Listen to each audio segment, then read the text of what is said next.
Hello, good evening. I'm coming back to this base which I have shown in a couple of videos before. This is sandbox mode with all the creative tools on. And what I'm doing is trying to design a setup where I can plop down a blueprint, or probably a series of blueprints staged one after the other, which will get me from pretty much the green-red science stage up to launching rockets. I've tried to make things neat and tidy. This system is based around a main bus design, and it's designed to not require logistics bots. I've also been playing around with belt and turret defenses, so hopefully this will be suitable for going for the turrets achievement. There's no need to power this off anything other than burners, so I should be able to do the non-solar achievement as well. So my hope is that I'll get this design nice and polished, get it down to blueprints, then hopefully be able to shoot for 3 or 4 of the achievements for doing things quickly and without using lasers or solar. So let's have a quick look. The base is the one I've shown you before. So there's an area here which does rockets, and the rocket area is fully beaconed. If you don't fully beacon the rocket stuff, you end up with a rocket build that's just humongous. But it is self-contained. So for example, the solid fuel is made locally to the rocket fuel, and we're making the plastic locally to the structures here. So this is enough to feed 2 rocket bays. I'm getting about 8 launches an hour, so that's less than 1 every 10 minutes. It's enough to keep things ticking over, right? It's not awesome, but it's quicker than I can actually burn the potions off. So I call that a success.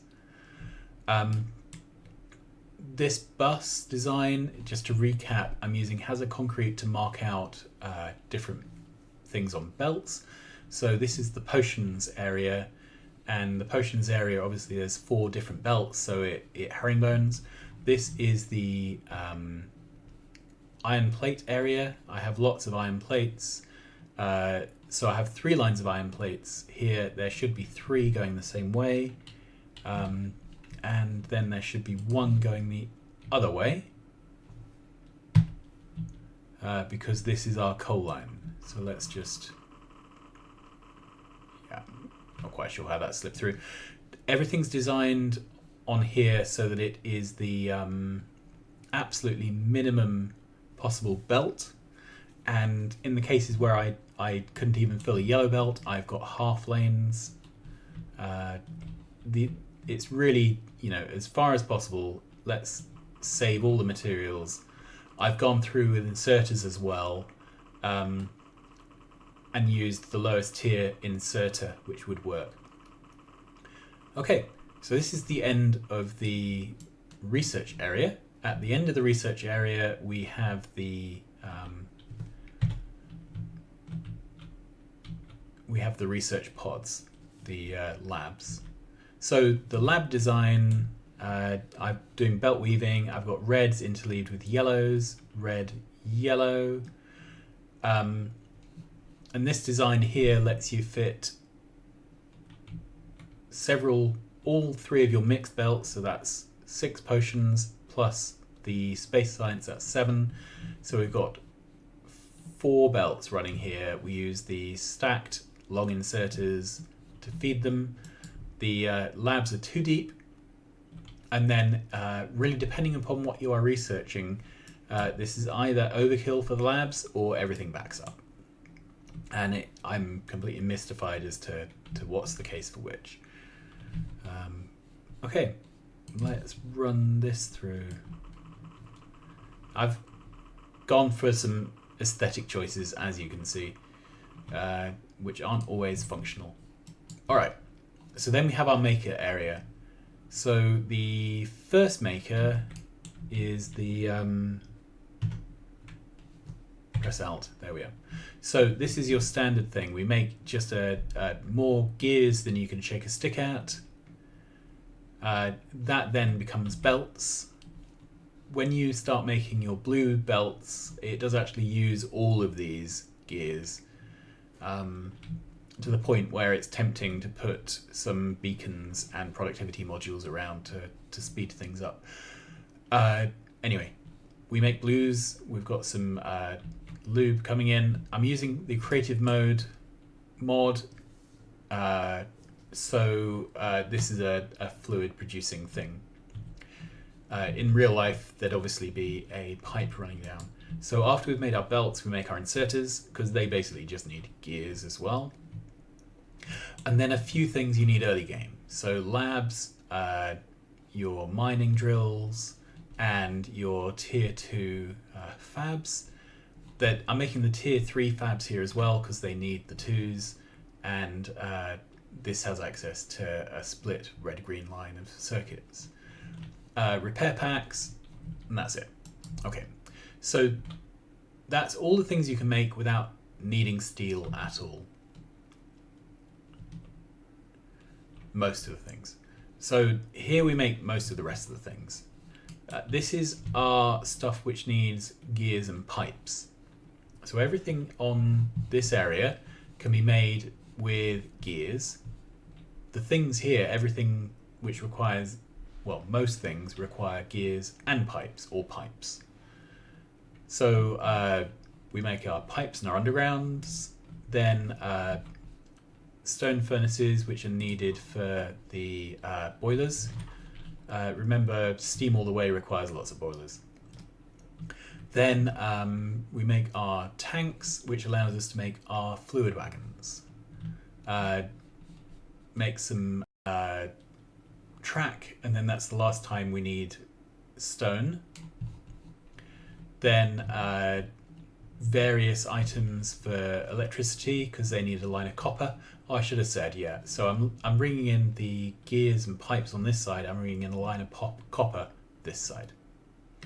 Okay, then these are our other furnaces, beacons, drone ports. Then we've got our various signals, and bring in the bog standard engines. Those engines are then useful for making cars, tanks, and so on and so on and so on. Okay. We then take the excess of this and bring it down the other way. Right, so in this column, we've got a split line of coils and steel chests. We start off by making all the chests. Then we make all the combinators and the speaker combinators, and then lastly the wires. Right, so that's pretty much everything we need here. Is going to be using coils or chests. So that's our coil chest making bit there. And then the items up here are all the things you need for nuclear reactors, including things that need concrete. Okay, what's missing is the rocket silo. I'm going to add in rocket silo to here. The rocket silo needs some blue circuits, but I think apart from that we have everything. Okay, so if you remember at the other end, we had our research happening here. So here, the stone and the concrete are the two items which aren't used in research. It's tempting to bring in a line of iron ore and make our concrete locally. I'm not currently making anything with uranium, so perhaps two lines for that, for the 235 and 238. Anyway, there's a bit of space. So then we've got one full line of copper, three full lines of iron, a yellow of coal, a red of green, a red of red, half a yellow of blue, and then half of engines, electrics, and batteries. Fair enough. But this is all fed by creative mode shenanigans. So how did I go beyond this? Well, you can probably remember from the map, there's various things being built. Yeah, spoilers. These are makers for all the things I need, really just cut out and attached with creative mode sources and sinks. And what I've done is, if we go to production, so for example, red circuits, let's put it on 1 minute. So it's making 1.5 red circuits, I'm consuming 1.4. So what I've done is design the areas so that they make more than the creative mode mod is needing. So there's a special case here. If we look at the plates, so iron plates and iron ore, the graph for the two of them overlap. So what I've done is smelt until I'm producing the number of plates that are needed. But the sanity check is that for every plate I make, I'm consuming 1 ore, because it's 1-to-1. And these numbers line up. The same for copper and copper plate, they line up. So that all worked quite well. And I've gone through and I've done this for everything. So within the limits of the design I'm making, I've always produced what's needed and then rounded it up. So this is the green circuit maker. This is all the green circuits you need to launch rockets, so that you're launching 8 an hour. It's almost none, right? So you've got 2, 4, 6, 8, 10 machines, 5 of the 3-2 cassettes. The if you remember the belts, the yellow belts are at whatever speed they are. The red belts are twice as fast, and the blue belts are 3 times as fast. We need 3-to-2 copper to iron for making green circuits. So what I've done is really made this very concrete. So 1 yellow belt of copper plates, 1 red belt of iron plates. That's perfectly in ratio to make 1 red belt of green circuits. Now, it's not quite fully compressed. There are issues with timings of inserters and yeah, anyway. But basically it works, right? So, and this turns out to be very slightly more than the green circuits we need to run our factory. Then red circuits. Okay, so what we have here is 1, 2, 3, 4, 5, again, 5 green circuit cassettes, because for each set of 6 red circuits, you need 1 green circuit maker, you need 1 plastic maker, and you need 1 copper coil maker. That all works out fine. The plastic maker, check the recipe. So it takes 1 second, consumes 1 coal, produces 2 plastic bar. So for our 1 plastic maker that's producing all the plastic we need half of the amount of coal. So that if we're consuming our iron or to make green circuits at the rate of a red circuit belt, we're going to need to consume our coal at the rate of a yellow circuit belt, because it's 3-to-1 ratios. Okay, so then this kicks out that. So then this is designed around a reusable cassette. We have 1 cassette going from this green machine up top, 1, 2, 3, 4, 5, 6, with its copper coil maker there, and then this one has its own cassette with its copper core, 1, 2, 3, 4, 5, 6. Each one has their own plastic maker. So that gives us the red circuits we need, and it gives us a slightly more than we actually require. We need about half of this to run the research, and then the other half for other things that consume red circuits.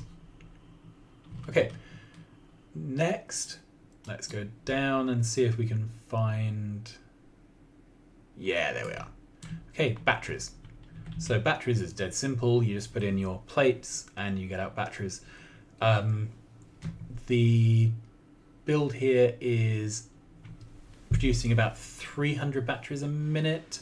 About 250 batteries a minute are needed for research, leaving you 50 batteries left over, which is a give or take enough to make one drone every 2 seconds. Just rounding figures. So so this has more capacity than we need so that we can support making drones. But you can see we're not really denting the copper or iron plates. So if we need to make drones faster, we just stamp some more batteries down. Okay, let's come at. So I've got some lag issues here. I'm not sure if it's because I'm recording or because I need to start undergrounding things. I'll investigate later. Right, so blue circuits. Again, 1, 2, 3, 4, 5 cassettes with our blue line of copper, our red line of iron. This consumes a pitiful quantity of red circuits, which is why we can get away with so little red being made in the other area. But the blue circuits, because they take so long to make, we need so 10 machines here, another 10 here, that's 20, and then the whole thing's doubled up, so 30, 40 blue circuit makers produces this trickle of blue circuits. So 40 blue circuit makers to make pretty much half a yellow belt of blue circuits. Well, I mean, that's just the way it is. Here I went for substations to power everything because it just so happens the geometry fits really neatly. I often don't use substations for this sort of thing because, well, sometimes you haven't got them until, well, for the red circuits, for example, it's difficult making a red circuit build with substations because you need red circuits to make substations. And because the substations take up space, it actually is difficult to get some things to design nicely with them, I find. Anyway, oil. Okay, so this is an oil making design, which is pretty much the one I've shown before. We have 2 lines of water coming in. We need water for cracking, and we need water for the processing the crude. And it turns out that we need more than 1 pipe's worth of water. If you run in a single line of water to this design, then the cracking falls behind because it hasn't got the water to do the cracking. So we have inputs for water, 1 input for crude, we have an output for petroleum and an output for lube. So let's just run through this very quickly. It's fully beaconed, fully moduled. We run in our crude here, it gets refined into petroleum, light, heavy. We bring the light down underneath, the petroleum goes straight out. The heavy comes up over the top and then down this bar here, and the heavy first of all goes into the lube production. The lube which is produced is then sent back over the top and back round and out. If and when the lube production backs up, then this is no longer consuming any heavy oil. So these 3 cracking stations get a go at it. And it takes 2 and a bit cracking stations to fully crack the heavy oil coming out of these refineries. And then there's some overflow here from the lube anyway. So when the lube shuts down, these 3 soak up the rest, turn it into light oil. Then the light oil, remember we've got a line of light coming from the refineries being pumped in at the bottom. This is being pushed in at the top from cracking. And that goes into this light oil stack, which then becomes petroleum. So then the petroleum comes out and it merges with the other petroleum and is pushed out. So this single refinery array produces about 5 times as much product as I can possibly burn on this site. I think it's a really nice design, and it's obviously something you can stamp down tile after tile after tile of if you were looking at a megabase type situation. So I think 2 of these probably powers a rocket a minute. But it's really scalable. So, you know, if you're bringing in your crude on a train, you would really have no problem filling 2 or 3 or 4 of these from different tanks, and it would just work. Okay, it's also all designed to scale. So if you add another refinery, it can't actually process the crude. So it is all built, as far as I can, to scale. Right, let's put an edge on this because I've been designing all the things with concrete to have nice concrete surrounds.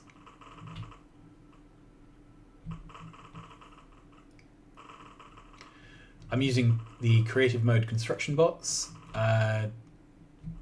They are ridiculously fast and basically make you feel like you've got no problem making anything anywhere. There we are. Tidy this up.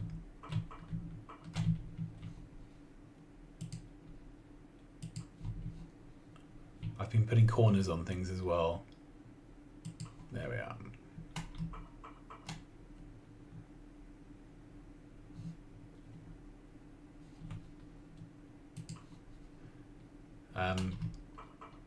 So the aesthetics are, you know, a bit overkill, to be honest, but the idea is that I'll be stamping down blueprints, and when I do that, I'm not going to have all the materials lying around.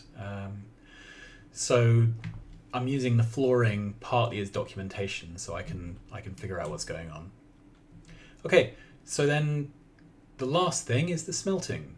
So here we have the steel smelter.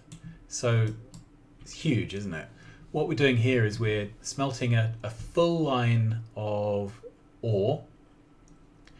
That's then going into the steel plate machines and producing not quite a full yellow belt of steel. And this is 48 furnaces back to back. So this array is doubled up, so this is also a full line of ore. So we have 1, 2, 3 double arrays of steel smelting, and that produces more than a red but less than a blue of product. You can see these yellow belts are not quite full, but they're not far off. If I tried to merge this into red, things would back up. So this turns out to be enough steel. This is our bricks. So this is your standard 24 long array. It didn't require any kind of shenanigans with faster smelters. The brick ones are absolutely fine. Okay, so this produces more brick than is necessary, but then that's plenty left over for making concrete. So then we also have smelters up here. So these are making your blue lines of iron and copper plates. We have 1, 2, 3, 4, 5, 6, 7 iron plate makers. 1, 2, 3, 4, 5, 6, 7, 8, 9 copper makers. And the blueprint I've got for this is 3 arrays wide to make the power poles all line up nicely. So I've got 2 left over at the bottom. I figured as I was building more things to make more stuff that I may end up needing another copper and another iron just to fill this out. Okay, so that's it. I think we're making our Oh, the only other thing, let's see if I can find where it is on the map. There's our engines. Cool. Oh, got some wrong stuff. There you are. Okay. So this is the engine making. This makes a sufficiency of engines for driving research and for making the electrics. And then the electrics are a sufficiency of engines for the research plus some left over to make drones, and roughly the right number to match the batteries. But again, we're not anywhere close to saturating belts here, so we could stamp down some more machines on the end if we decided we did need some drones being made faster. I found that 5 pipes to 3 gears was about right for keeping this working. You need a full line of pipes for a half of gears and a half of steel, because these consume 1 steel, 1 gear, 2 pipe. Okay. And yeah, it just kind of works out that doing it this way behaves itself. You need a red line of plates coming in. Yellow isn't enough. It's not a full line of red, obviously, but it's more than 1 yellow. So then that goes underground. We want to load our gears on one side of the belt because we're going to be putting the steel on the other. This sort of horseshoe thing with the belt weave was my, after several times of doing this and tearing my hair out, this was my last attempt and it worked. So who'd have thought it? There you are. So that's everything. So let's go back to the map view. All right.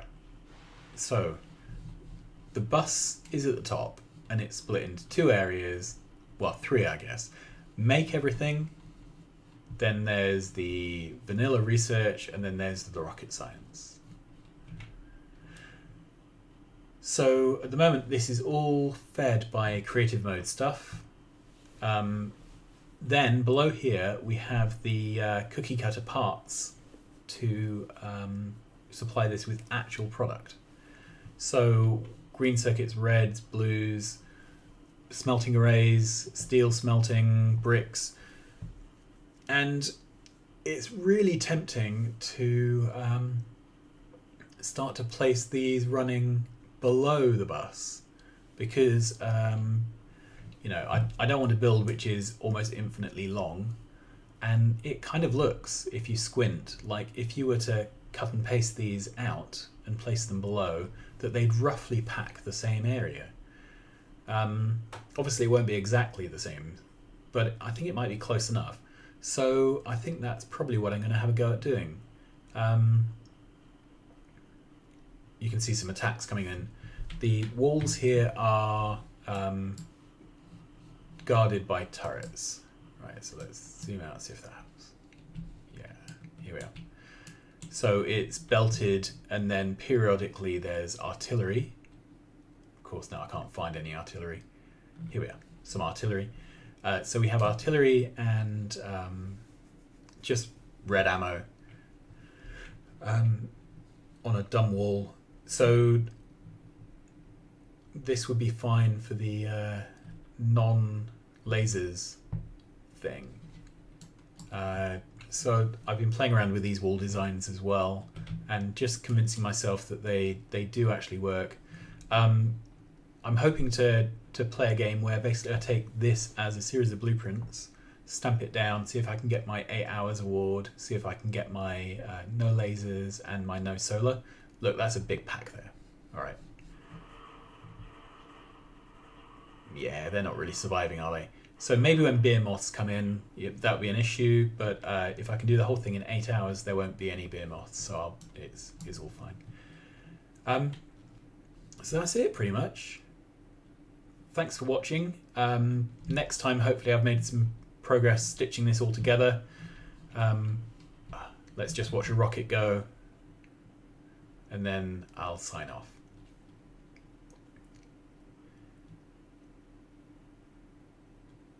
Here we go.